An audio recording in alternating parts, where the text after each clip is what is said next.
Super, merci. Donc, bienvenue à tous.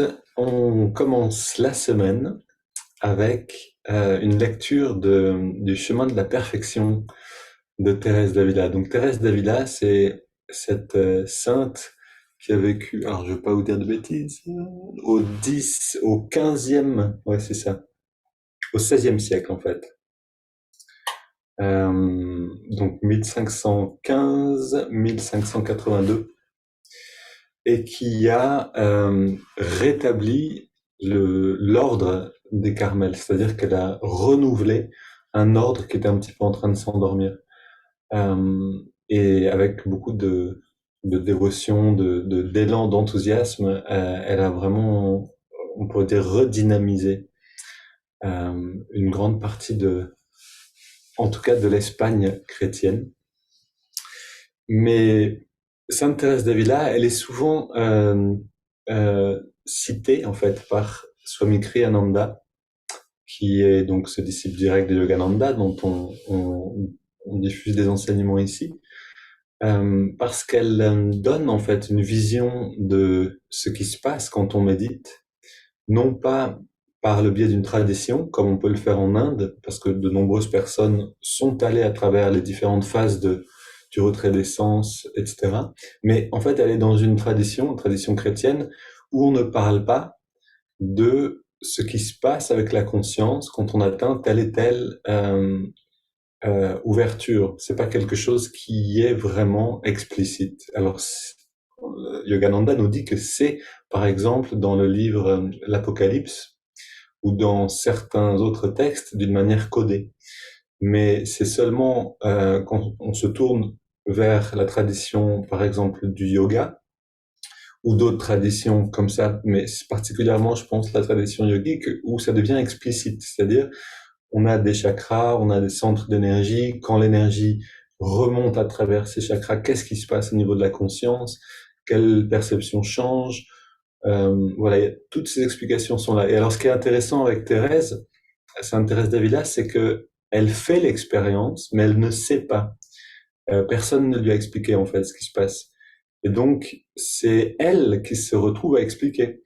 Donc, elle écrit des livres dans lesquels elle donne une image, une très belle image qui s'appelle le château de l'âme, une analogie, une symbolique, dans lequel elle explique qu'il y a plusieurs demeures à l'intérieur d'un château, qu'elle appelle le château de l'âme, et que quand on rentre de plus en plus vers la demeure intérieure, on va faire des expériences différentes. Et elle passe par ces expériences et elle les décrit. Et voilà, et Swami Kriyananda cite souvent Thérèse d'Avila parce que elle décrit ce que toute personne qui va un chemin d'union à Dieu, euh, elle décrit des expériences que toutes ces personnes vont faire, que nous tous allons faire. Et donc c'est là où voilà le yogi, donc celui qui s'unit à Dieu, c'est ça que veut dire yogi en fait, hein, l'union, le pratiquant de l'union, quelle que soit sa tradition, quelle que soit sa culture et le temps dans lequel il vit, va faire les mêmes expériences, va passer par les mêmes stades. Et donc, voilà, je trouve très, très riche de lire Sainte Thérèse d'Avila. Et puis, bien sûr, le langage, vous l'avez entendu si vous étiez là dans la petite vidéo qui introduisait maintenant la méditation. Euh, oui, pour les personnes qui nous rejoignent en ligne, en fait, vous ratez toujours un petit peu quelque chose. Bienvenue pour nous rejoindre en live, c'est-à-dire de nous rejoindre vraiment en Zoom, parce que il y a toujours une petite vidéo en introduction de ces méditations guidées qui n'apparaît pas sur l'enregistrement. Mais si vous allez dans la description de la vidéo, vous pouvez trouver le lien en fait pour y aller. Et donc, voilà, ce que je vous propose cette semaine, c'est de plonger un petit peu dans les enseignements de Thérèse d'Avila et de les recevoir comme une conscience, c'est-à-dire comme une fréquence de pensée. Et en écoutant, donc vraiment c'est elle qui a écrit, hein, c'est directement sa plume, en écoutant ses pensées, de s'aligner sur sa fréquence, de s'aligner sur son vécu spirituel. Euh, et bien, on va commencer. Donc, on se redresse bien, on boit un petit peu, on baille, on se tire, on remet les couvertures. Ok. Et on ferme les yeux. On redresse le regard.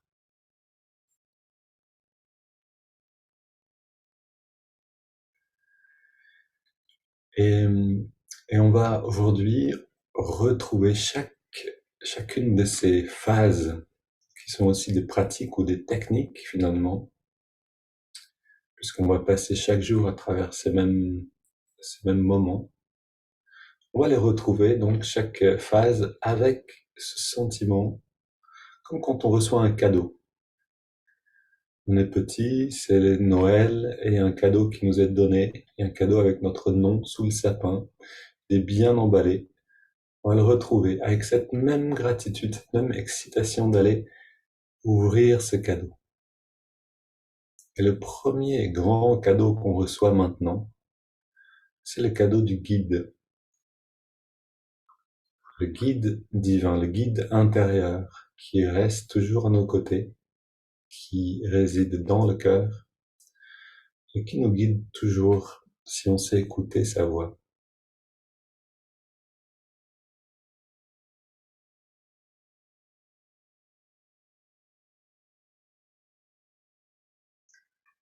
Et donc, l'attention focalisée à la jonction des sourcils, on s'adresse à lui avec la prière, le mantra qui nous correspond ou cette phrase que je vous propose. Ô guide divin, guide-moi maintenant et en chaque instant de ma vie.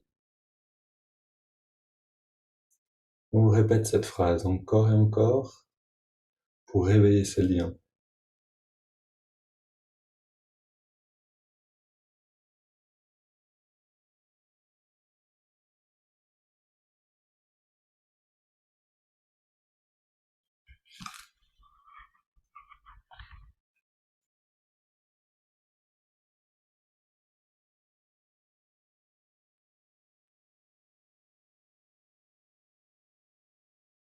On allie la répétition intérieure à la respiration.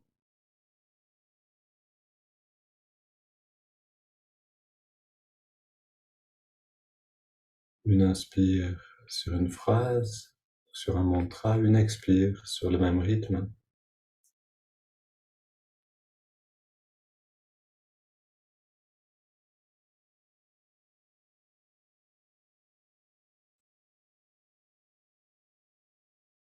On garde ce rythme et on entrelace les doigts. Prends une inspire profonde. Puis on expire, on pousse les mains vers l'avant, on arrondit le dos. Inspire, on étire vers les ciels. Et expire, on se penche vers la gauche. Inspire au centre. Expire vers la droite.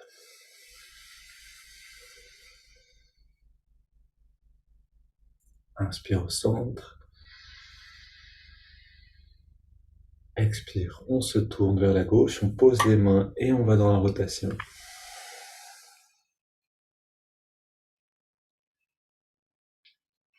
3 respirations profondes.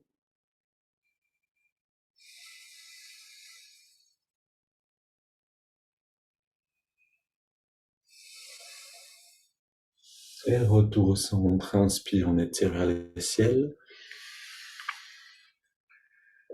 Expire, on se tourne vers la droite, on pose les mains et on soutient.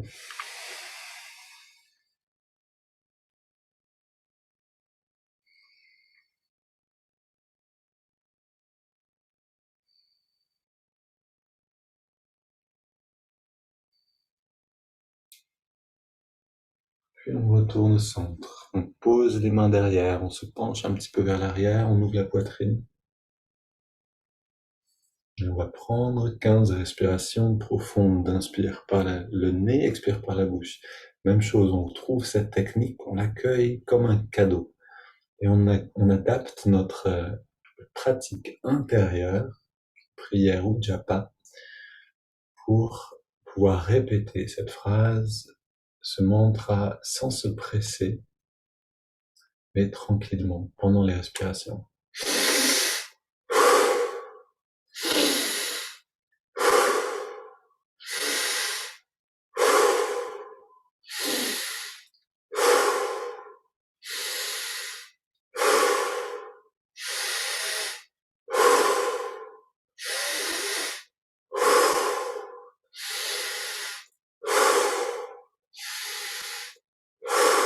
Encore 5 respires.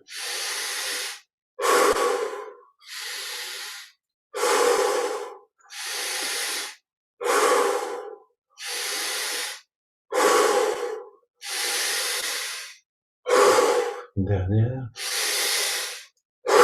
On revient au centre, on pose les mains sur les cuisses, paumes vers le ciel, on prend encore une inspire profonde. Puis on expire en se détendant. On arrête de respirer, on se détend et on ressent.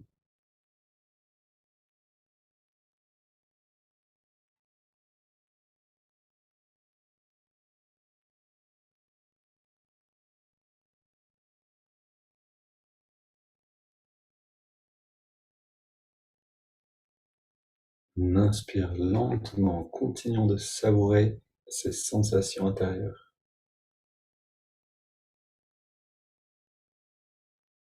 On garde l'air dedans, les poumons sont bien pleins et on rentre le ventre.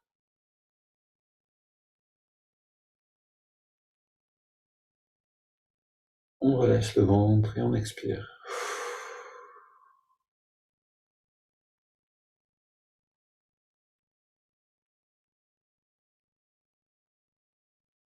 On se réjouit encore un peu de ces sensations-là. Se réjouir permet aux sensations de s'imprimer profondément dans la conscience. Si je trouve quelque chose agréable, si j'y prends plaisir, je vais naturellement plonger dans cette perception.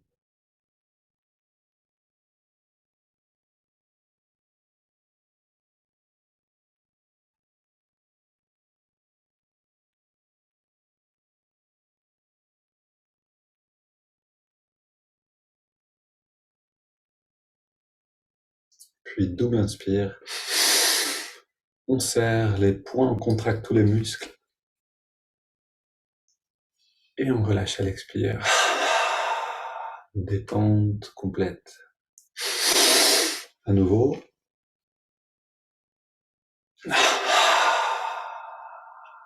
Et une dernière.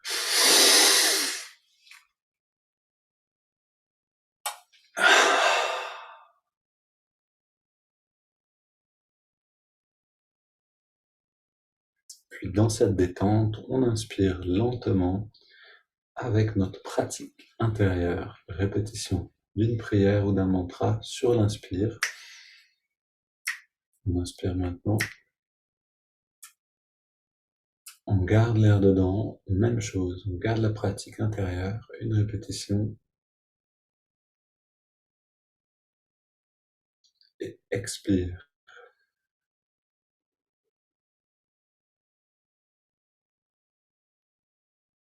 Inspire,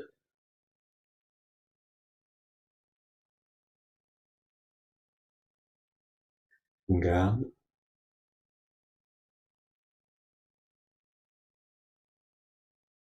expire.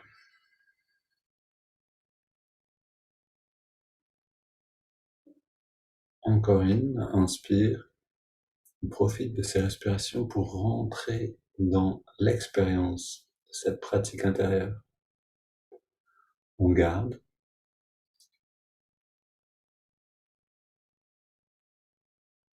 et expire. Une grande inspire, puis on laisse l'air aller et venir, sans plus contrôler le souffle. Et on reste un instant dans ce moment de bien-être que nous amènent les préparations.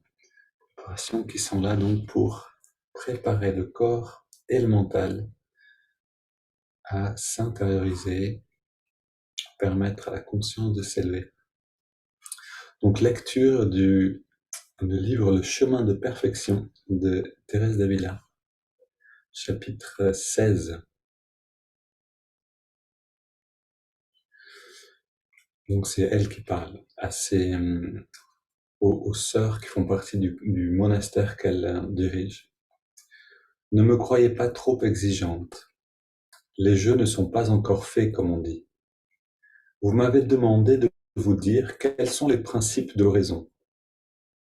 Moi, mes filles, bien que le Seigneur ne m'ait point conduite ainsi au début, puisque ces vertus ne sont pas même ébauchées en moi, je n'en connais que ce que je vous ai dit. Et vous voyez, on retrouve ici, ça c'est un petit commentaire que je fais, ce que je vous disais tout à l'heure, c'est-à-dire, elle n'a reçu aucun enseignement concret sur les expériences qu'elle fait. Elle peut que parler de ses expériences à elle. Je continue. Croyez donc que celui qui ne sait pas disposer les pièces du jeu d'échecs jouera mal, et s'il ne sait faire échec, il ne saura faire mat. Vous allez me blâmer de parler de jeu alors qu'il n'y en a pas dans cette maison, et qu'il ne doit pas y en avoir. Vous verrez par là quelle mère Dieu vous a donnée, puisqu'elle a connu même cette vanité-là. Mais on dit que c'est parfois licite. Donc là, elle dit, c'est elle, la mère. Elle est la mère supérieure du couvent, et elle dit, vous voyez, je vous parle de jeu, donc de jouer aux échecs. Vous voyez à quel point je viens de bas, puisque les jeux étaient mal vus à cette époque. Et je continue. Et combien licite cette manière-là de jouer sera pour nous si, à force d'en user, nous faisons mat ce roi divin, échec et mat donc, ce roi divin qui ne pourra s'échapper de nos mains et ne le voudra même pas.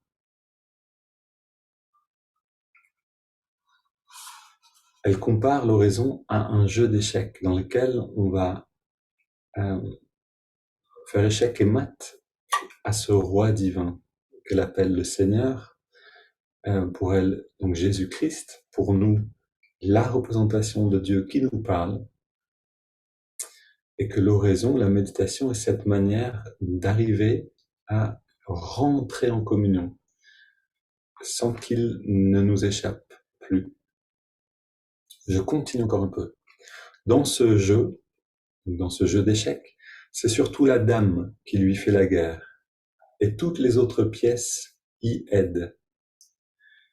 Il n'est de dame comme l'humilité pour l'obliger à se rendre. Il n'y a pas de meilleure dame que l'humilité pour l'obliger à se rendre. C'est elle qui l'a amené du ciel dans les entrailles de la Vierge, et elle aidant, il suffit d'un cheveu pour le lier à notre âme. C'est l'humilité donc qui l'a amené à s'incarner. Et donc il ne suffit que de cette humilité pour lier cette conscience à notre âme, en faire l'expérience. Sachez que plus on est humble, mieux on le possède. Et on le possède d'autant moins qu'on manque d'humilité. Car je ne puis comprendre qu'il y ait ou qu'il puisse y avoir humilité sans amour, ni amour sans humilité. De même qu'il n'est pas possible que ces deux vertus existent sans un grand détachement de tout le créé.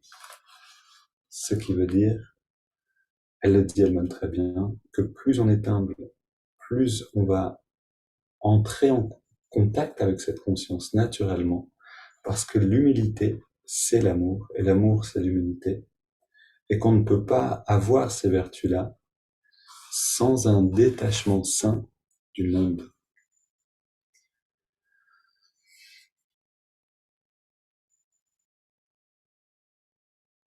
Alors, entrons dans cette pratique justement du détachement du monde, du retrait de nos sens, puisque c'est par les sens qu'on est relié au monde, Rentrons dans cette pratique avec cette humilité et avec cet amour, comme un enfant qui reçoit un grand cadeau. Et on sent l'amour que ressent cet enfant pour celui qui donne ce cadeau. Celui qui donne, c'est celui qui a amené ses enseignements sur la terre pour qu'on en profite tous.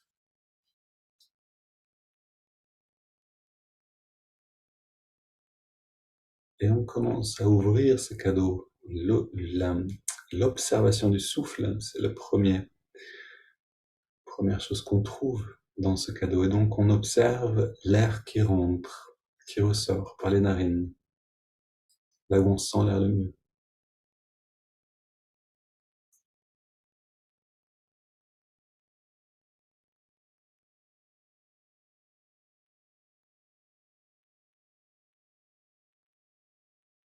Chaque respire, c'est ce cadeau qui se déploie en nous-mêmes. On sent la fraîcheur de l'inspire et la tiédeur de l'expire.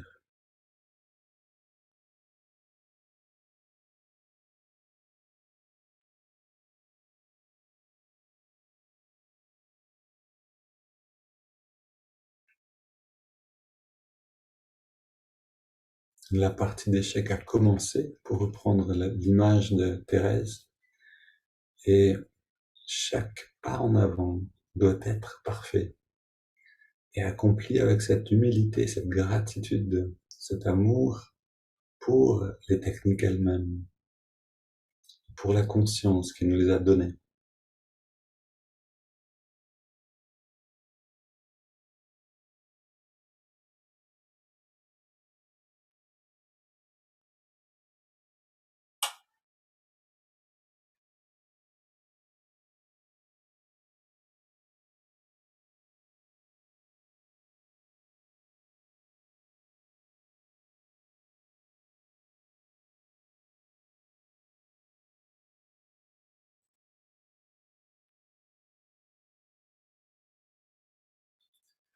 Et maintenant qu'on est établi dans cette sensation-là, on intègre le mouvement de l'index de la main droite.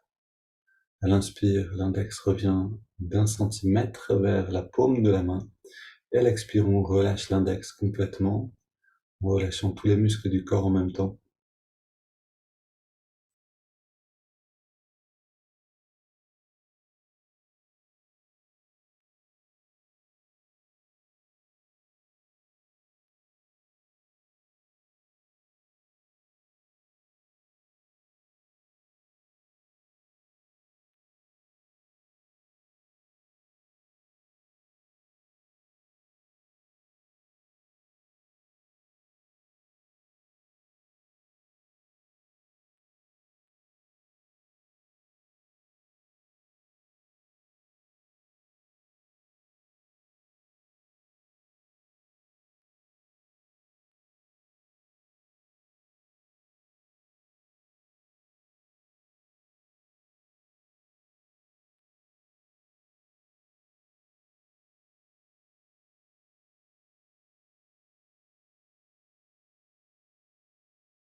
En 2 et 3 respires encore, on atteint cette relaxation totale.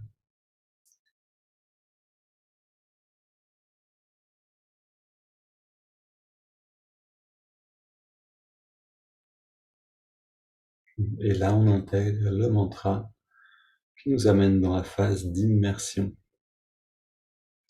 Hong sur l'inspire, So sur l'expire, mentalement seulement. Le mantra accompagne la respiration. C'est la respiration qui guide.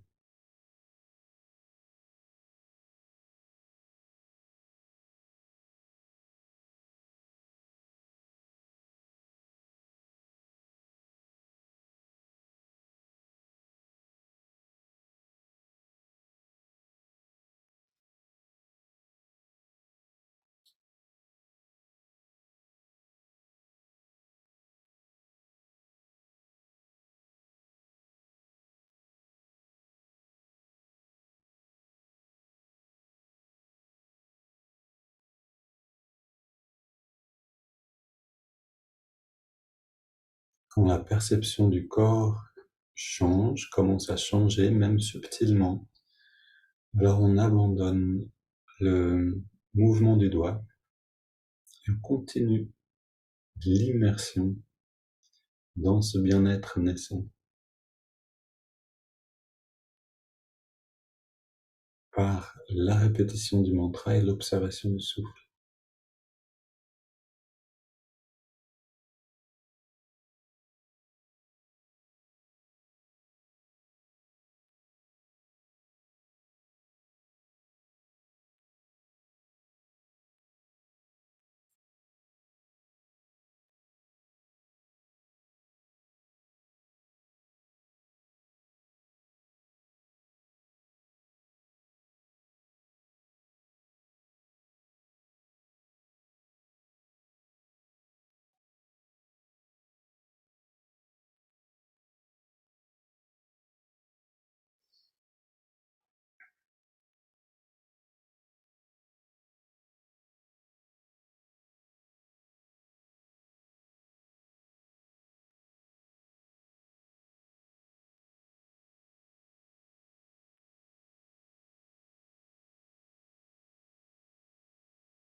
Et on veille à l'attitude. On a vu samedi dernier que l'attitude, c'est l'élément clé de l'immersion de la conscience, de l'artisanat de la conscience qu'on est en train de pratiquer. L'attitude d'humilité dont parle Sainte Thérèse, de gratitude, d'amour pour ces techniques et pour cette conscience qui se déploie en nous-mêmes.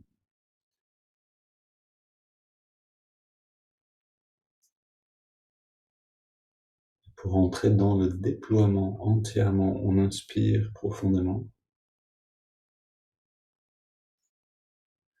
3 expires. On laisse un instant les poumons à vide. Puis on laisse l'air aller et venir sans contrôler le souffle. On abandonne le mantra et l'observation du souffle. Et on retrouve cette sphère lumineuse à la jonction des sourcils qui grandit dans toutes les directions. En grandissant ainsi, c'est le bien-être intérieur qui grandit.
Et on baigne dans cette lumière qui finit par aller au-delà du corps physique, au-delà du mental,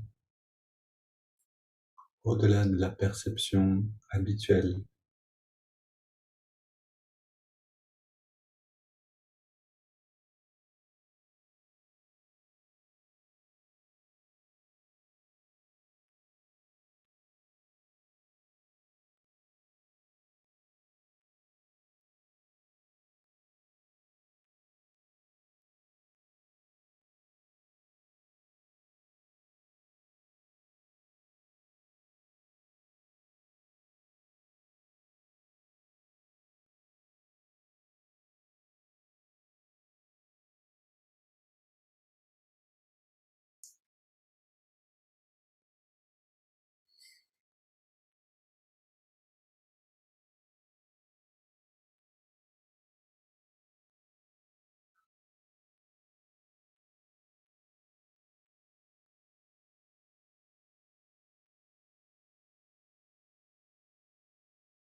Et après cette expansion, on retrouve un instant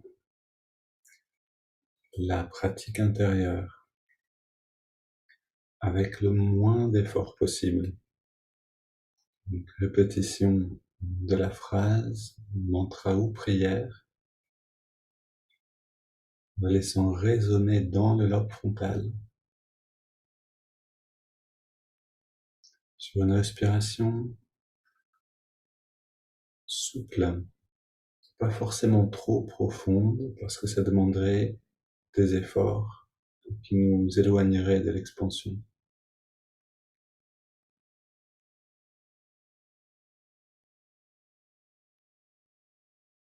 Une bonne respiration ventrale peut suffire ici.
Tout en pratiquant encore un peu, on se fait le plus humble possible pour que le roi divin, comme on parle, Thérèse, nous prenne dans ses bras.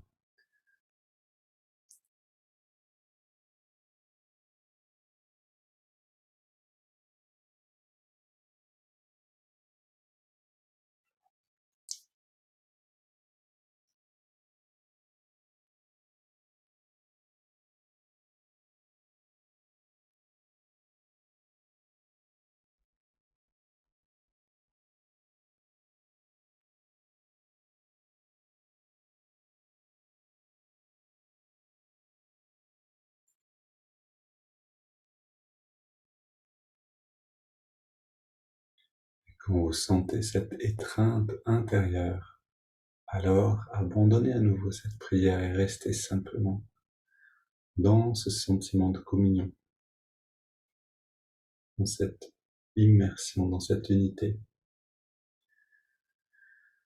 Une belle journée à tous.